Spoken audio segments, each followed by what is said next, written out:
ছোট ভাইয়ের জন্য মাত্রই আমরা একটা স্টেপ কিনে নিয়ে আসলাম। 1190 টাকা নিল মাত্রই। ডেলিভারি বয় ডেলিভারি করে গেল আমার স্টেপটা। ছোট ভাইয়ের জন্য নিয়ে যেতেছি, শোধ করতে সমস্যা হইতেছি, তার জন্য আস্তে আস্তে বের করার চেষ্টা করলাম, কিন্তু হলো না।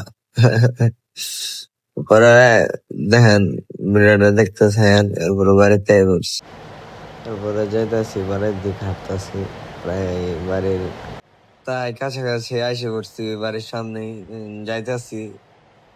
তাড়াতাড়ি খুব তাড়াতাড়ি চলে আইসি, 5 মিনিট লাগানোর পরে বাড়িতে এলাম। বাড়িতে আনার পরে এডি সরাই যাচ্ছি। এই দেখেন স্টেপ ভাই, হ্যাঁ এটা নেওয়ার জন্য ছোট ভাই পাগল হয়ে গেছিল। কালারটাই চুজ করছে 1190 টাকা দিয়ে নিয়ে দিলাম ছোট ভাইরে। দেখেন স্টেপ লাগা আছে, এটার জন্য পোলা পাগল হয়ে গেছে গা, যে এটার জন্য আমার রাতে ঘুম হারাম হয়েছে, এটাই কয়। পরে দেখেন স্টেপের অরিজিনাল লোগো, এটা যে কন্ট্যাক্ট নাম্বার আবার স্ক্যান করা। দেখেন আমার ওই যে আই লাভ স্টেপ। আপনারা অনেকে ছাপড়ি বলবেন, কিন্তু এটা তেমন কিছুই হবে না, ছাপড়ি না।